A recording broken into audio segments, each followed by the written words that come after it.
Hello, and welcome to the Journeys with PDA Coffee Chat podcast, where we seek community connection and co regulation while chatting about all things PDA.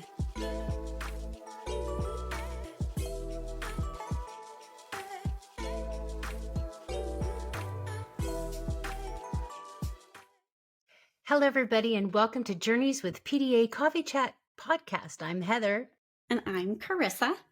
And today we are going to be talking about autistic inertia.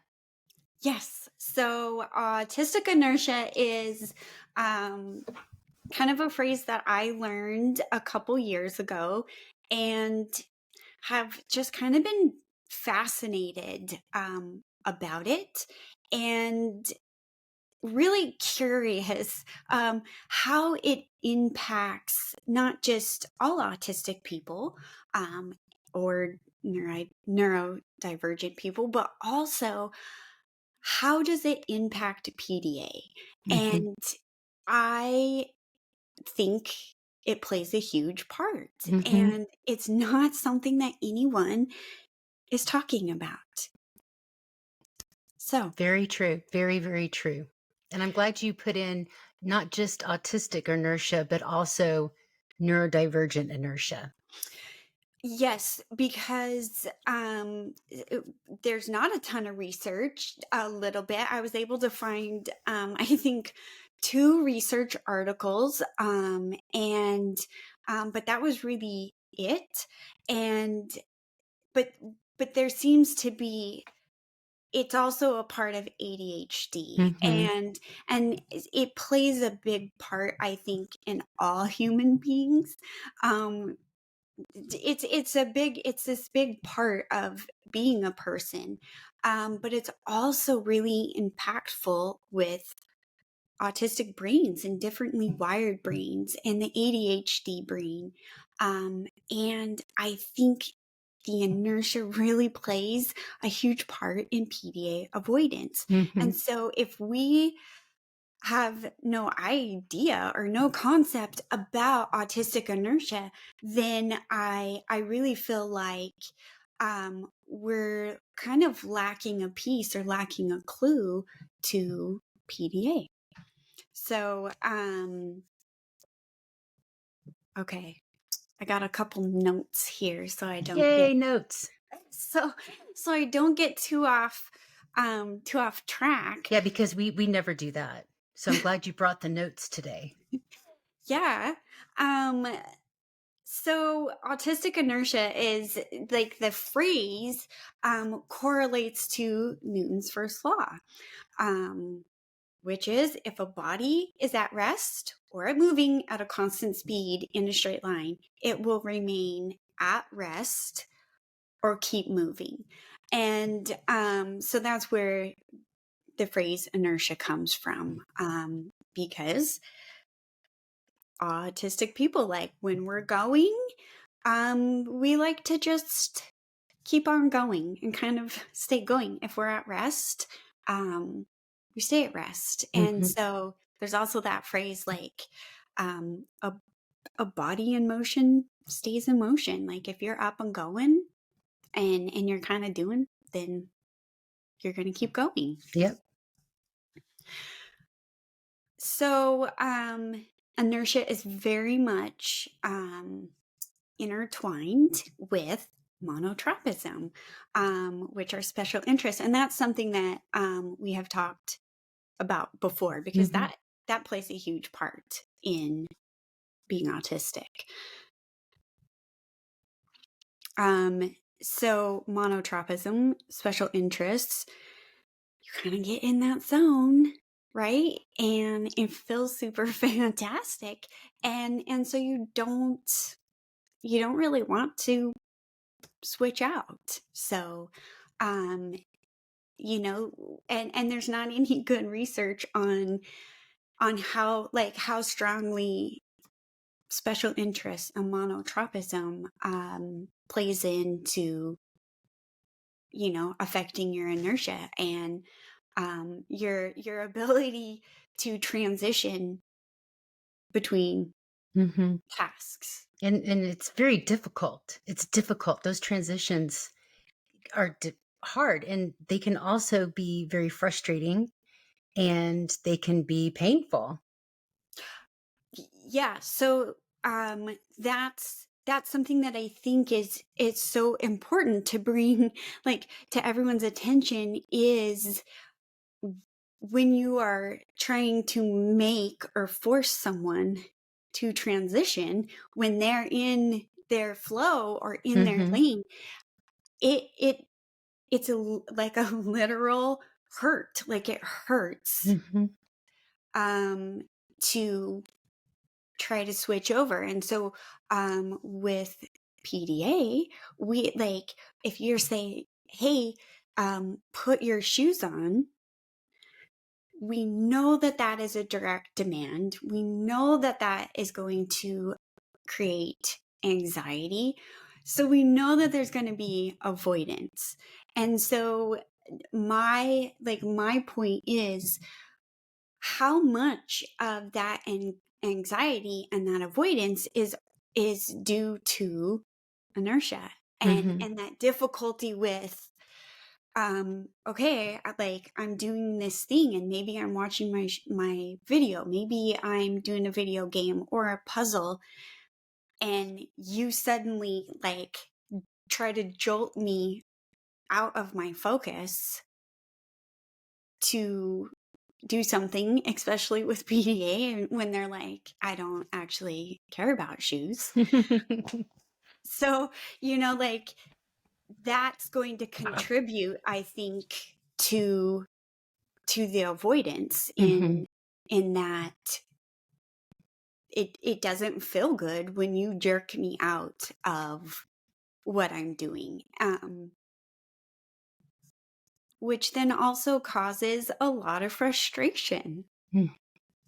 It's And when when you are, especially when you're a child and you don't understand that part that is part of you, it's very, very, again, it's uncomfortable, but it's also very frustrating because, as a child, there's not a lot of things that you have control over. And if somebody doesn't understand PDA or they don't understand inertia, to have somebody jolt them out of their flow state is extremely frustrating. And in fact, it's something that I didn't understand that was happening to me until really just maybe 2 years ago. Like, why is it? And I'm not PDA, but I am diagnosed ADHD and I identify as autistic. But when I personally get started on a task, it's highly annoying to me, and that's the only way I can put it. It's annoying to me when I have to stop and I have to turn my direction to something else and my energy to something else, my focus to something else. And it's very difficult for me, or even impossible for me, to return to the original task. Um, so if I'm an adult and I can understand that, I can't even imagine what it is like to have that happen when you're a child. a- absolutely. And so that's why I'm like we have to talk about Mhm. inertia because um that's I think that also plays into when you try to drag someone else out of their flow state. It's so annoying. It's very, very frustrating. And like honestly, like in like even in me, when I am in that flow state and I am doing something and my even like my kids or my husband, if it's a text message and it interrupts me, um I'm almost angry, Yeah. and that's when I get really frustrated and you spout off and you kind of say things that you don't mean, like, why are you bothering me? Mhm. um and so to kind of look at it for a parenting perspective, So you just asked your child to stop what they're doing, put on some shoes, and really what you have done is interfered in that flow state. And so when they yell and scream at you, um, then to me, yes, that is a reasonable reaction. Right. And then, if there are caregivers who are not quite understanding, first of all, of, PDA or what this inertia is and flow state, there's probably going to be repercussions, when a child gets upset and spouts off, or, they have an external um response to you asking them to put their shoes on. And it's it's unfair because you are asking their brains to do something that is very, very difficult for their brains to do. Yes, yes. And that is one of the pieces that I want people to hear and understand, that this has to do with how their brain is wired and how their brain works. This isn't about being naughty or defiant or rude, disrespectful, all those things that we hear all of the time. Is you are you are interrupting the working of their brain. And the other part of inertia where I think it really really boils up that frustration is when you are jerked out of that flow state, you can't get back in, Mm-mm. and you can't re-engage in what you're doing. So if I'm working, I'm super super focused, and I get interrupted, especially if I have to like get up and move my body. Yes. Um Hmm. then I'm like, whatever I'm doing, it's done. It's over. And, Like I want to put and for my me, yes. And for me, it's if I have to stop moving my body, right. if I have to stop, it's like, you don't understand. If I have to stop doing what I'm doing, I cannot start back.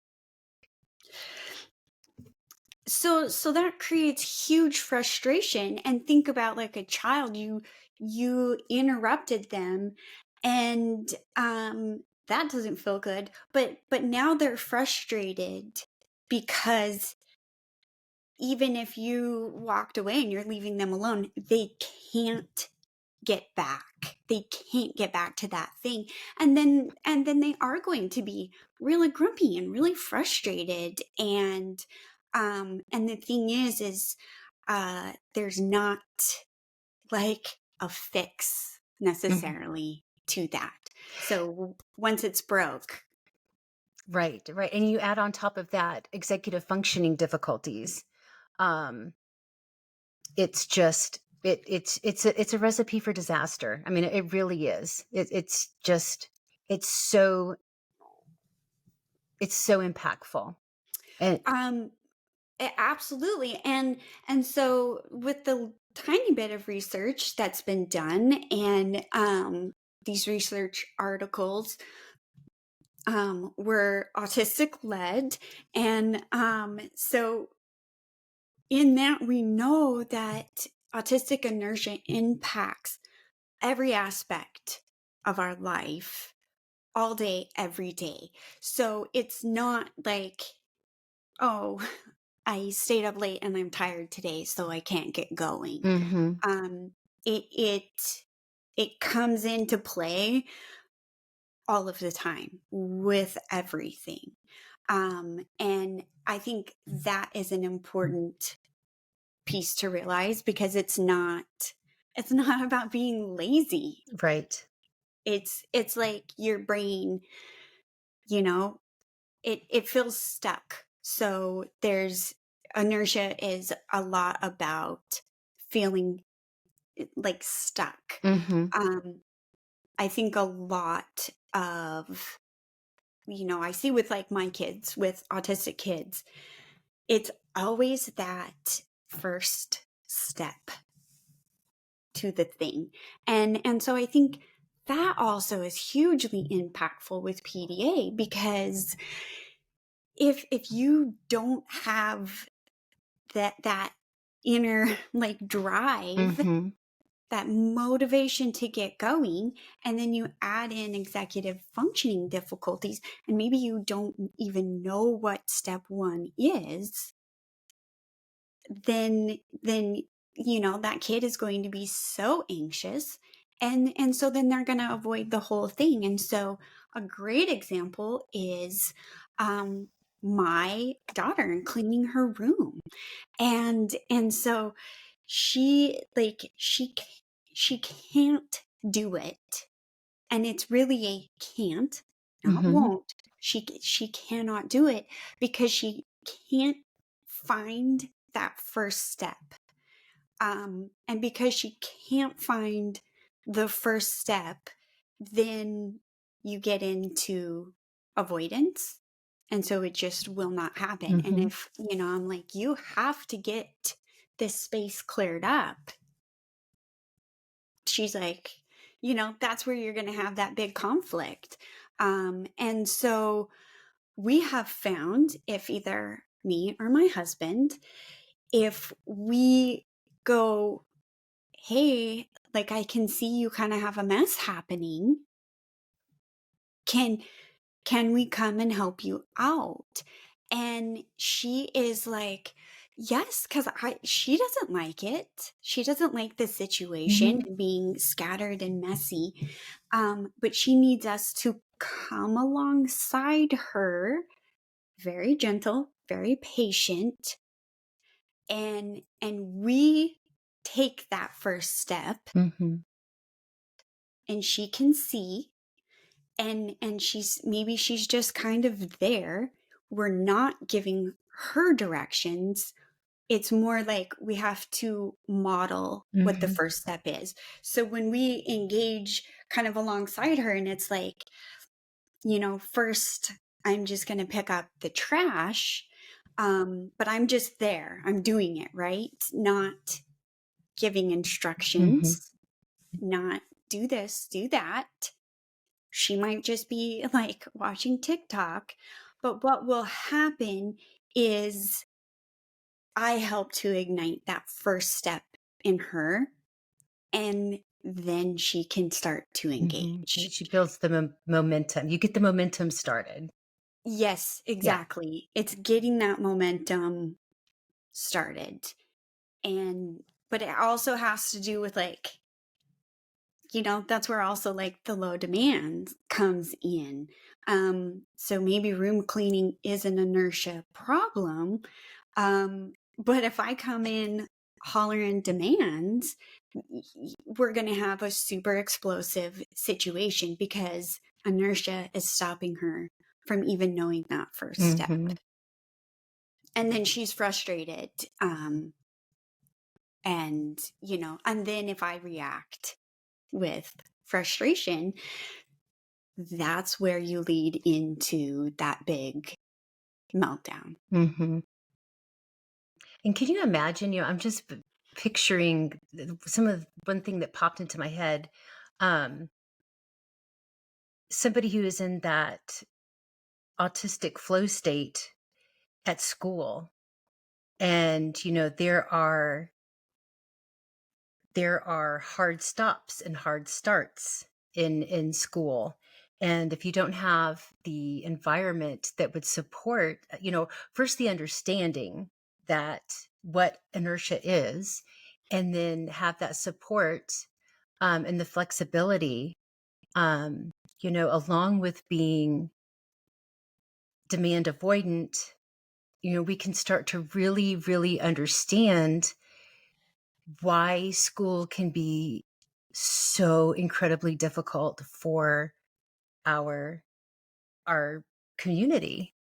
Uh, Absolutely. So I think inertia does play a huge part in difficulties at school, and Mm. it's going to create that demand avoidance, um, because one, you're not in control of your Mhm. environment, but two, you're like, I really like doing this, and Mhm. it feels good. Mhm. I feel happy. I feel calm. And then a super loud bell goes off, and you are required to automatically stop and switch over. And Mhm. I so and we hear a lot, all the time, but at school, um, they're having difficulty with You're transitions. right. Yeah. They don't like those transitions. And it's like, yeah, it's almost like the autistic brain, ADHD brain, it's really not wired to make those quick Mm-mm. transitions. And then, you have that student who now they're kind of in distress because they had to like break their flow. But they also have the pressure of people around them because it's like, well, now you have to hurry. Mhm. Now you're going to be late. And now there's discipline consequences for Yes. being tardy. And so Mhm. then, all of these things start to really build up. Mhm. And with a PDA, then they're just like, I can't handle it at all. Yep. Right. So, so we've kind of really dug into like what inertia looks like in life. So like you can't move on to a different task. It's transitions. It's switching. Um, it feels so icky, right? So that's kind of like that experience of what inertia is. And so um now let's kind of switch over and talk about, now you know what inertia is. What are the things that you can do to be respectful of Mm. it and to Mhm. support um, either yourself, like so this is so much also not only just a parenting issue or a school issue. It's at home. It's how do you support and respect your partner, your Mhm. spouse? How do you support yourself in it? And so that's kind of that next key piece. Mhm. And So, I really like the way you use the word respect because it is respect. It Yes, and along with respect, there's also got to be that understanding of what it is, and yeah. yeah, respect, compassion, and patience, which I feel like uh, it seems really funny to me when we talk about like autistic inertia or burnout or low demand and PDA, sensory issues, like all of this stuff. It's funny to me that um, really the first step in supporting all of this is be compassionate, be empathetic, and be patient. And if you could do that, I mean, it seems like, why are we not? We could solve world peace. There Why? Why is this not? Why isn't this our baseline Yeah, of approach to of everything? humanity, right? Our baseline for humanity. Yes. Yeah. Um, be empathetic. Like be patient. And I think that's so important with our kids, um, especially with PDA. Be patient. Slow down. Give them time. Allow flexibility. Like let them finish the video. Let them finish the level of their game. And it's it's not like you're wasting time or you're not spoiling them. You're being respectful of how their brain works. It Because if you're like, stop this right now, it hurts. It does. It does. It's And gonna it's gonna make them angry. And I say that from my personal experience. If I've gotta ask you this. While you're talking about this, are you, so let me put it this way. When I'm listening to you talk about this, I am actually experiencing discomfort in my body when you are describing what it feels like, because that's it, and so I'm kind of wondering if you're having the same kind of experience while you're talking about. I literally, I'm thinking about different ways how this happens to me, and even though it's not happening right now, we're just talking about it. I am having a physical reaction to what we are talking about, and it's like your body doesn't forget, right? So Yes, yeah. yes. And I can feel that. Yeah, I I can can, feel it in me. and I can see it, and I know that we have more people that listen to our podcast, and don't necessarily watch us on YouTube, but I can just pick it up. I mean, the body language as you're talking about it, it's passion, but it's also, I can see that discomfort, like it's that, I can see that. Yes. And so it's something that I am really passionate about, because it causes so much discomfort Hmm. in the person. And so um I see that a child, and even looking back in my childhood, as a child, when you are pulled out of your flow state, or you're stuck and you can't find the first step, it's so painful and uncomfortable in yourself, and you're like, why can't I do this, or why can't I get back on track? But what happens is the external perspective, is more like that child is being naughty, Hmm. and then consequences and discipline is put into place. Hmm. And so you can't use discipline to alter somebody's inertia. Hmm. And that is where I'm really passionate about. And as soon as I started to see that in my kids, and so inertia is really, really difficult for my younger child. And it plays into like that processing speed as well. And once I realized how much frustration and pain he was in because I was breaking his flow. And that can even be asking a question like, "Are you hungry?" Um, like the pain in him. And that's when it clicked in me. And I was like, I'm actually inflicting pain and Hmm. discomfort on him. And if I can slow down and pause and sort of observe, like, where is my child at in their flow? um if I look at my husband, like, what is he doing right now? Like, where is he at in his flow? um is this an okay time to approach him?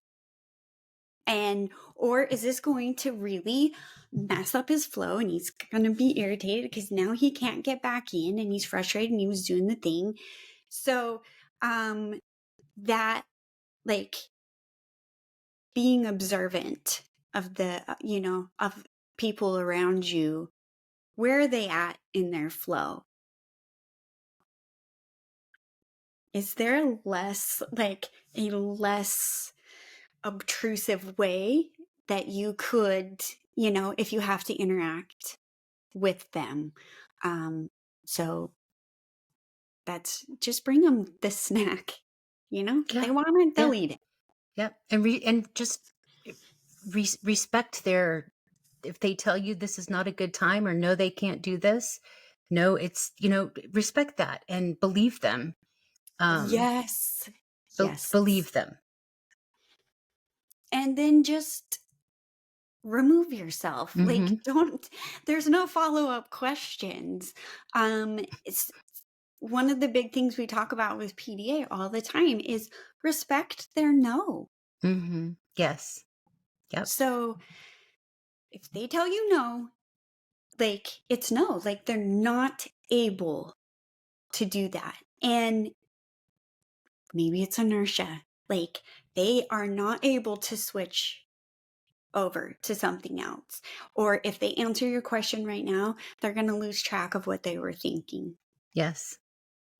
Yep. Um, so some of the things, you know, be patient, slow down, observe where the person is at in their flow.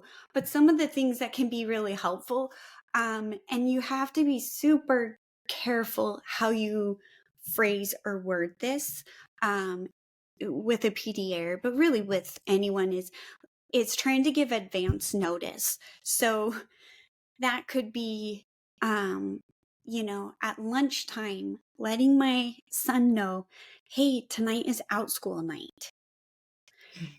So that allows him to know, okay, I have this thing that I'm going to do. So what kind of flow do I want to get in prior to that? So I'm not going to dive deep into this or that. Or because his out school is Minecraft. Um, and so then maybe he goes, oh, you know what?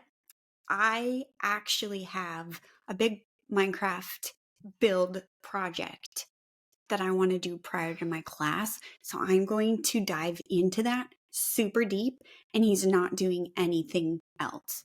So, like reading, where he's at with that. But that's that advance. If I can give some advance notice, then it allows the person to sort of decide how I want to flow, and how I want my engagement to be. Hmm. And you know, as an adult that does the same thing, um, it also allows me personally to know, you know, how many, we talk about spoon theory. And if we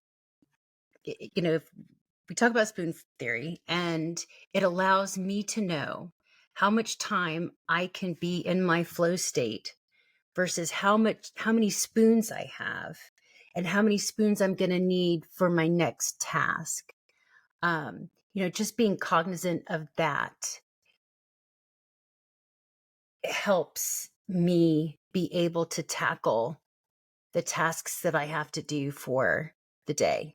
So there's just a lot of tentacles that go out and touch everything. It's not something where we would say, okay, we're having issues here because it's autistic inertia.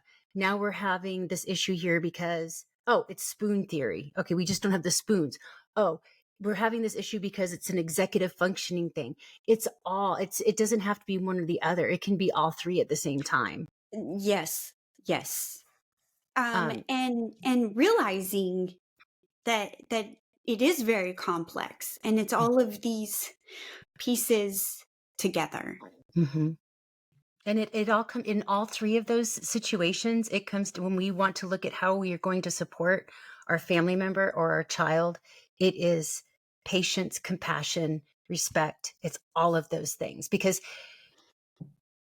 I grew up which I see now is a neurodivergent household, and I thought that was normal. Like, I didn't realize that we functioned as a family in not the most typical of ways, or I should say normative of ways, right?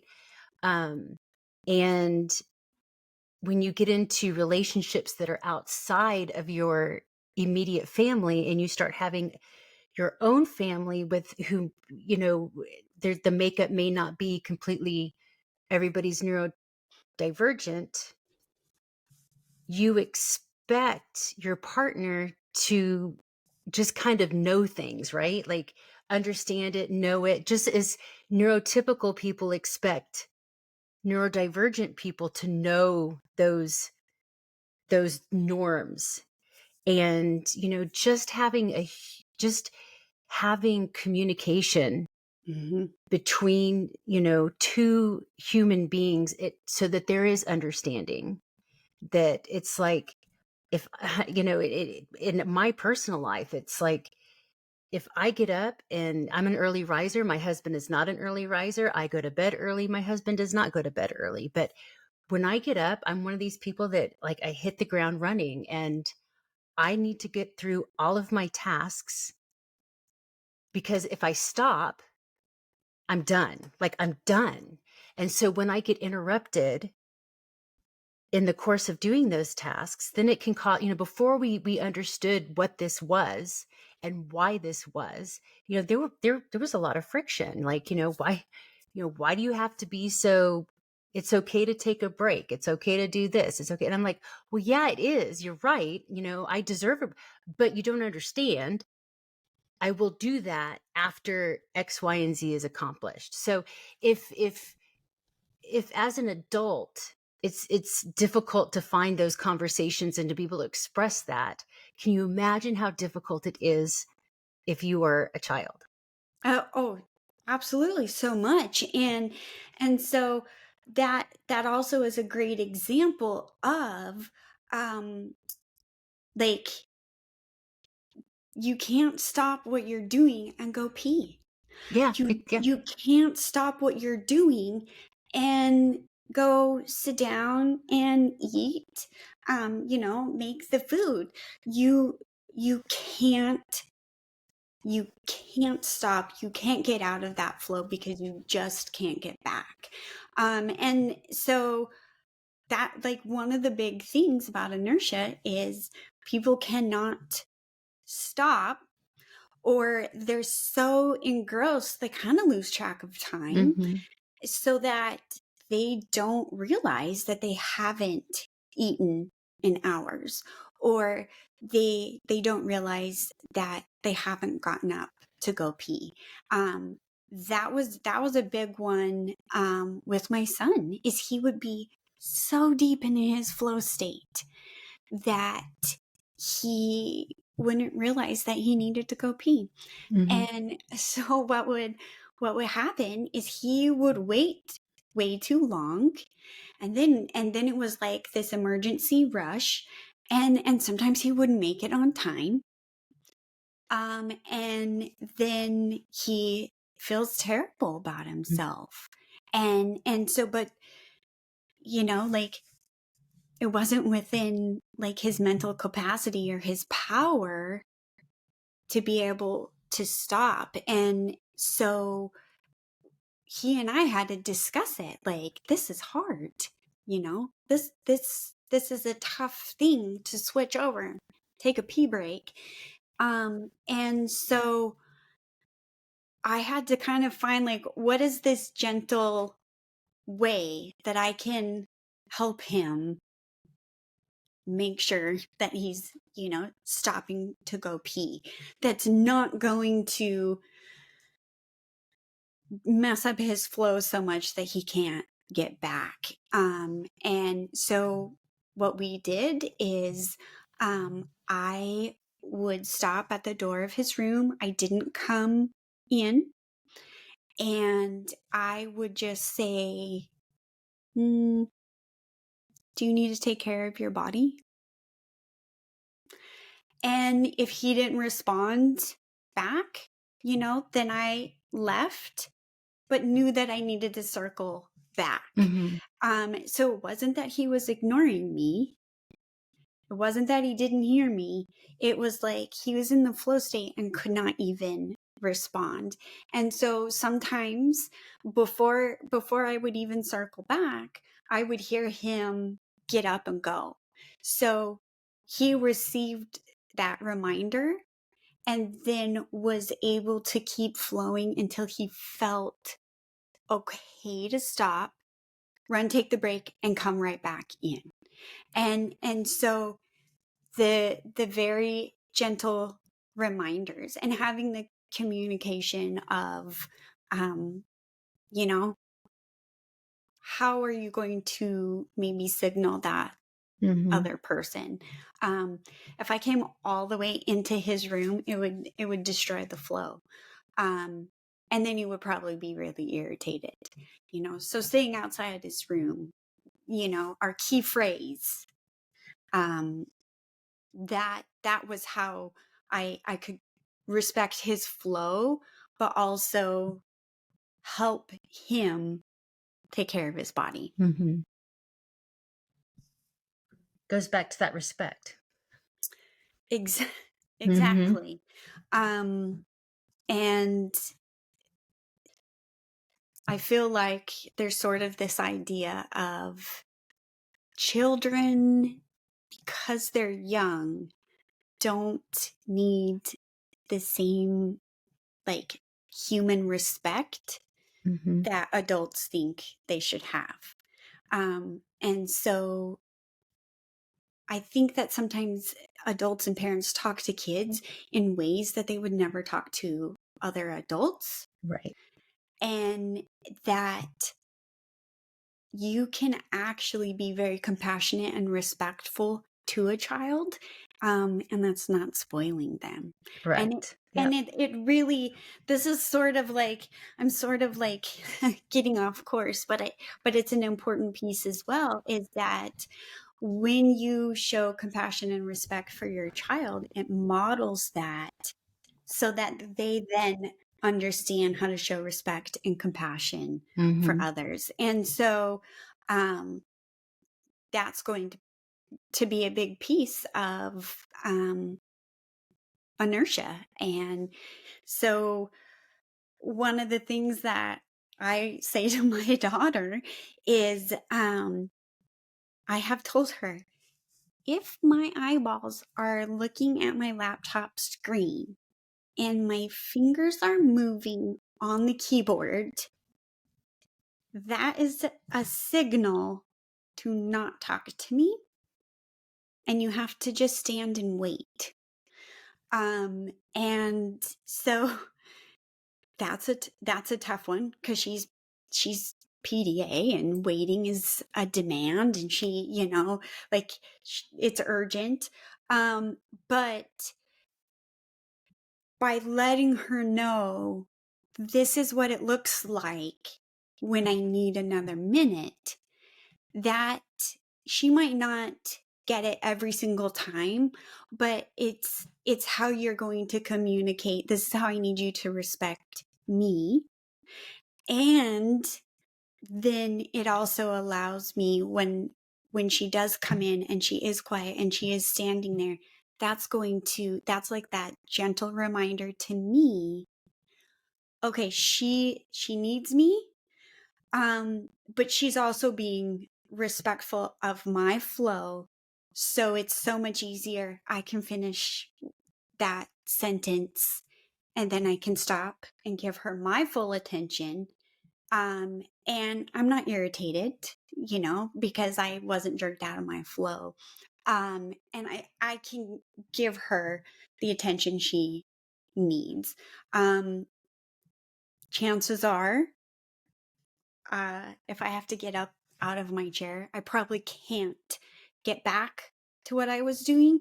But because that was such a respectful and gentle approach to pulling me out of my flow, I'm not going to feel really aggravated or Mhm. upset.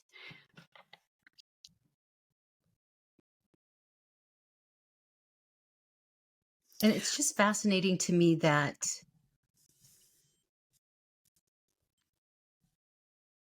like, it just this part of being just feels so normal to me that it's just it's also fascinating for me to think that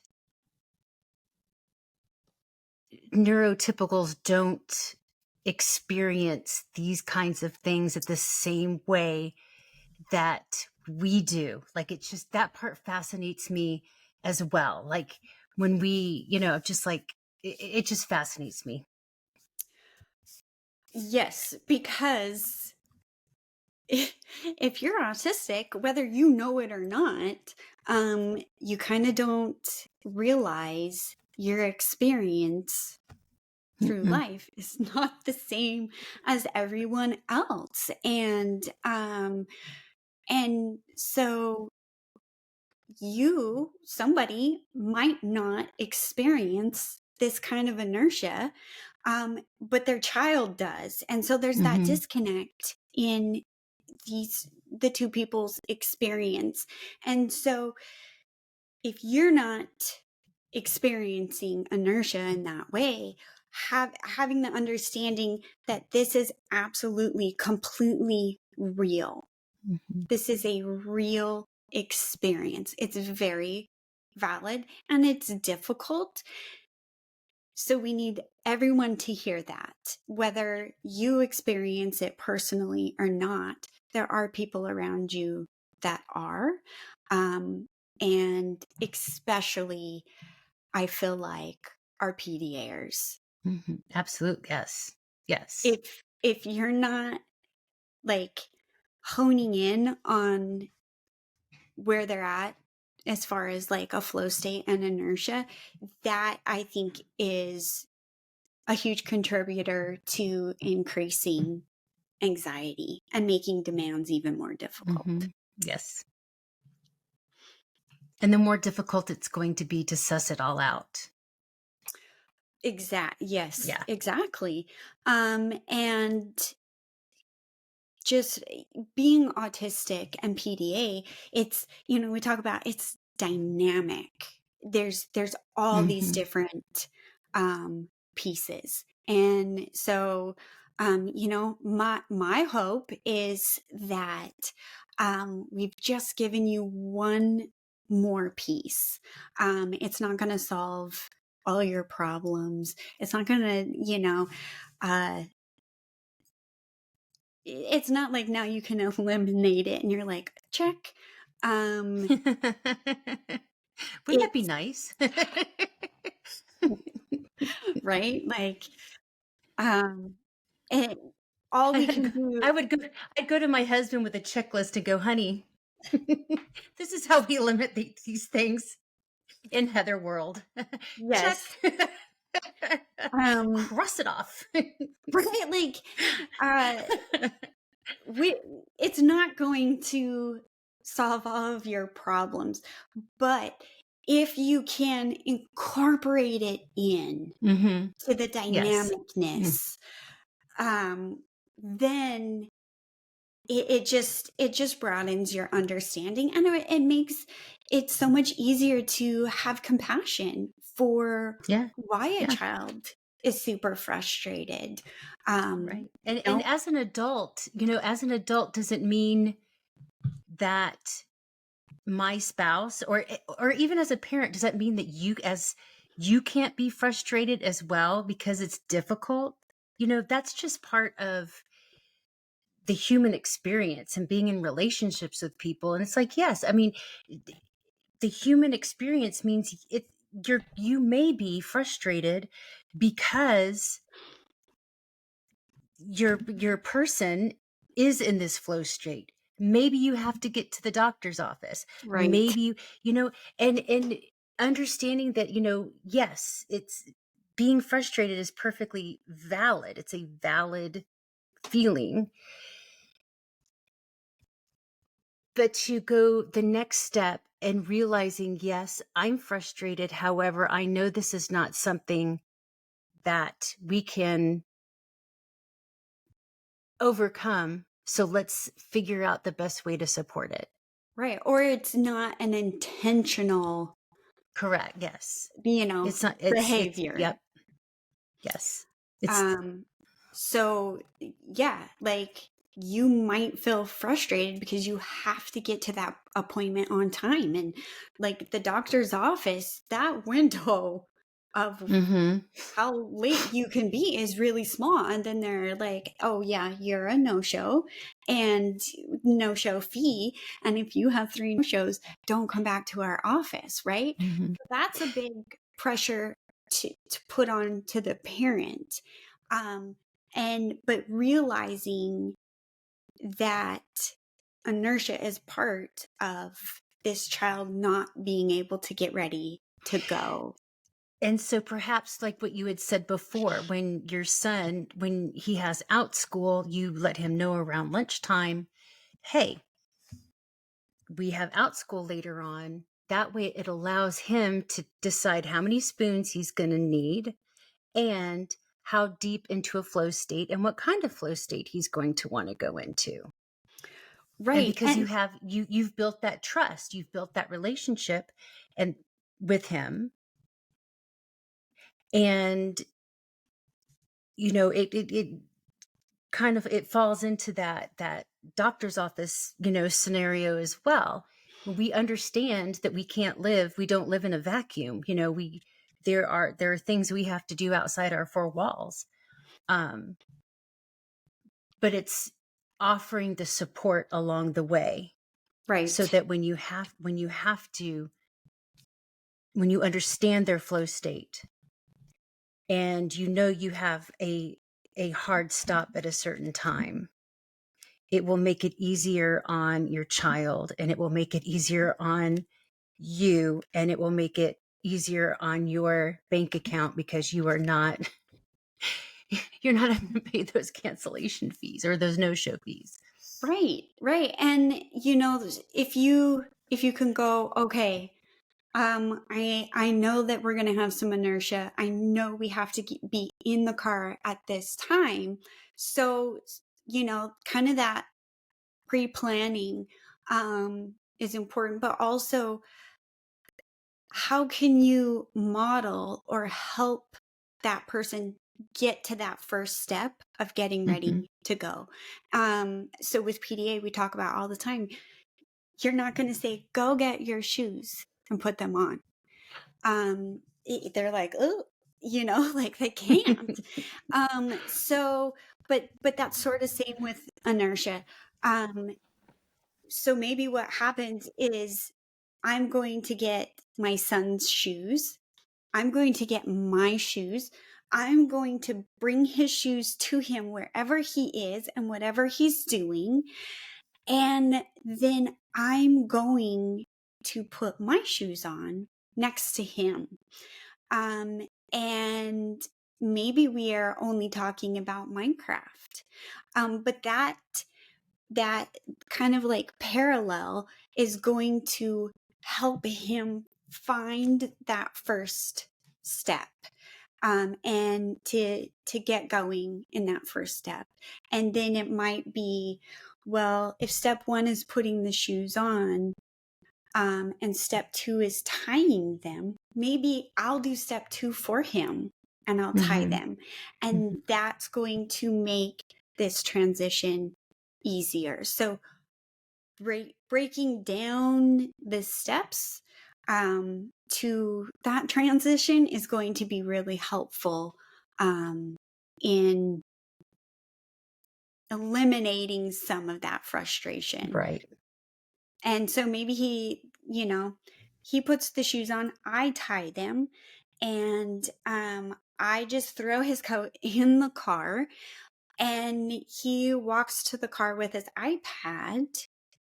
And oh goodness, um, fireworks for me. Yay, Um, that was so such a great idea. yes, so maybe he finishes up in the car on the way Hmm. to the doctor's office, so that when it's time to walk in, he's already kind of finished up what he needed. And it's that really smooth, very slow, very gentle transition over to this other thing. And if he hasn't finished up, is the world going to end if he takes the iPad into the doctor's office with him? No, it is not going to end.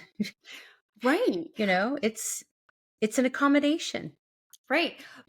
However, for him, he feels like the world is going to end if he cannot finish up that thing. Right. Correct. Yes, which is why you let him go in with the device. And so that's where you have to have some flexibility in Mhm. how you're going to, approach transitions and inertia, whether it's we have to leave the house, we have to take a shower, it's time to eat dinner.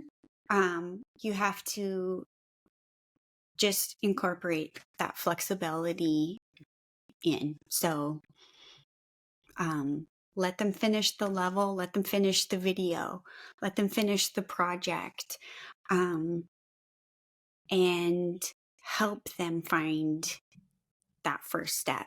Right. Um, can you just do the first step for them, um, so that they then can get that momentum, um, to do whatever the thing is. So, Carissa, if somebody wants to learn more about autistic inertia, where can they find more information? So we on the Journeys with PDA website have a one page, um, really easy to download, print, and share, read, put on the refrigerator, whatever it is you want to do. We have a really great resource document, that I created, so that you can kind of dig into it. And then I do have the links, which will be included in the description, to the really great autistic led research articles. And I really emphasize autistic led. These were put together, and led by autistic people so that they're sharing their actual experience, which is really important to me. And if you would like to know more about pathological demand avoidance, you can find more information on the same website, journeyswithpda.com. You can find us on Facebook, Journeys with PDA. We are on Instagram, and you can always email us at journeyswithpda@gmail.com.